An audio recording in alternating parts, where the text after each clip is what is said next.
Senator Marco Rubio looking to rally the troops after last night's tough finish here in New Hampshire for him.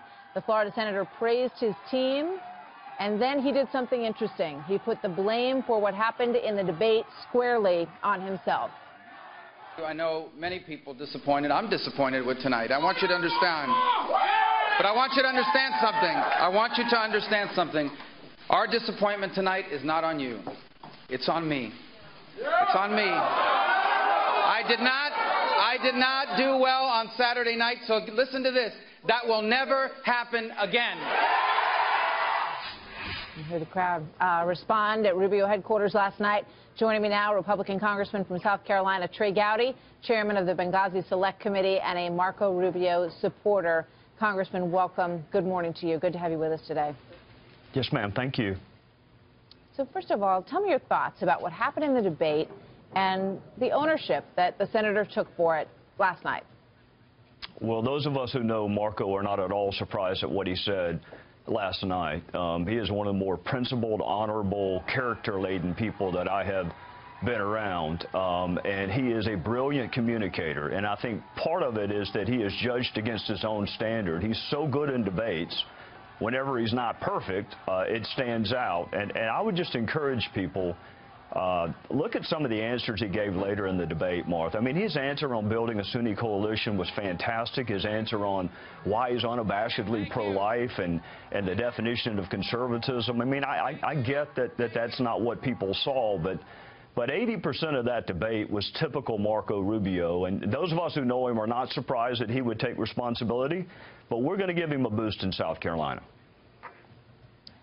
Just staying with that subject for just a moment, Charles Krauthammer was asked about the outcome last night. Christie did not do well either.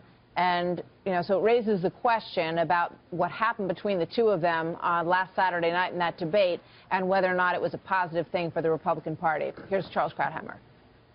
Christie has shown us that you can win a dramatic exchange in a debate and end up dead.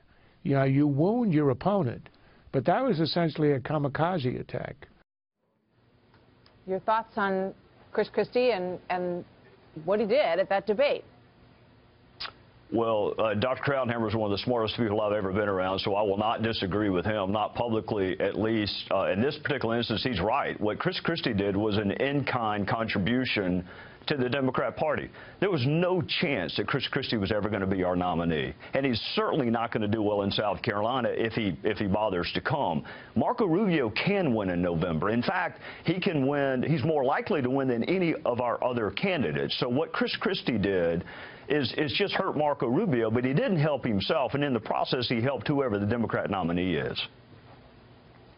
So when you look at this matchup, Donald Trump's very much ahead in South Carolina right now. And then you've got Ted Cruz, who, you know, one would expect would do very well given the demographic in South Carolina as well. So why would voters be looking past those two to Marco Rubio, in your opinion? Well, Marco Rubio is every bit as conservative as Ted Cruz. I mean, there's no difference in their voting record, no significant difference. So what I'm going to tell folks is if you want an effective messenger, if you want the best communicator that we have on our team that can win in November, that's a principled conservative by any reasonable standard of definition. I mean, he was brought into politics by Jim DeMint, who used to represent the very district that I'm sitting in. So if you want a principled conservative who can win in November, then you need to pick Marco Rubio. But the notion that Ted Cruz is a conservative and that Marco Rubio is establishment is dumbfounding, and it's also inaccurate. All right. I want to get your thoughts on Donald Trump, though, before we go here today. He had a huge win last night here in New Hampshire, and his numbers look pretty similar at this point in South Carolina. Yes, ma'am. He has tapped into a legitimate frustration and anger that I feel in my own district. A lot of us share it. The question is, what do you do with that frustration and anger? And what I want to do is win in November. I want to control the executive branch. I want to pick the next Supreme Court justices. I want to have a foreign policy that actually is coherent.